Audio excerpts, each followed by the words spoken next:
एबे भी आंचलिक पाणीपाग विज्ञान केन्द्र पक्षर पाणीपाग को नहीं एक बड़ खबर सामना को आसी। सूचना अनुजाई आज बिजुली घड़घड़ी सह वर्षा 9 तारीख जाए वर्षा संभावना। आपण मानक अनुरोध भिडियोटी को शेष पर्यंत देखंतु जहाद्वारा पाणीपाग संबंधी संपूर्ण अपडेट जानिपारे। आज बिजुली घड़घड़ी सह वर्षा कमिब तापमात्रा घूर्णिबलय प्रभाव में आज 9 तारीख जाए वर्षा संभावना।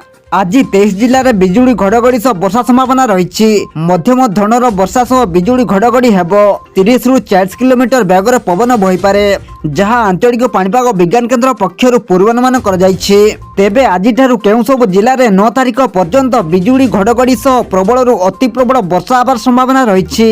से नहीं भिडियो संपूर्ण अपडेट जानिबा किंतु ता पूर्वर वीडियो को गोटे लाइक करंतु एवं वीडियोटी को आपण मानक सांगसाथी मानक बहु मात्रा रे शेयर करंतु। जदि आम चैनल रे आपण प्रथम थर वीडियो देखुछंती ताहले एबे ही चैनल को सब्सक्राइब करी पाखरे थिबा बेल आइकन को प्रेस करी ऑल ऊपर क्लिक करंतु जहा द्वारा आगो को एमिति पाणीपाग संबंधी लेटेस्ट अपडेट आपण माने सर्वप्रथम आम चैनल माध्यम रे पाई परिबे। पाणीपाग विभाग पक्षर प्रकाशित रिपोर्ट अनुसार आज 23 जिला को येलो वार्निंग जारी करछि पाणीपाग विभाग। एही 23 जिला मध्य गंजाम गजपति कंधमाल बौद्ध सोनपुर संबलपुर बरगड़ खोर्धा जगतसिंहपुर पुरी कटक केन्द्रापड़ा जाजपुर भद्रक बालेश्वर मयूरभंज केन्दुझर देवगढ़ अनुगुल ढेंकानाल नयगढ़ सुंदरगढ़ और झारसुगुड़ा आदि सामिल रही। ओडिशा उपरे सक्रिय थिबा घूर्णिबलय प्रभाव में प्रबल अति प्रबल वर्षा हेबो।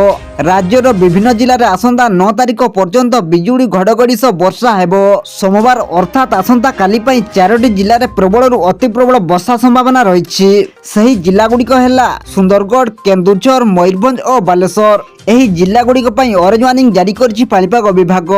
एही 4टी जिले में बिजुली घड़घड़ी सह 40 रु 50 किलोमीटर बेगर पवन बहिबा मध्य संभावना अछि। सेहीपरि आसंता काली 22टी जिला को येलो वार्निंग जारी करी सतर्क करिछि पाणीपाग केन्द्र।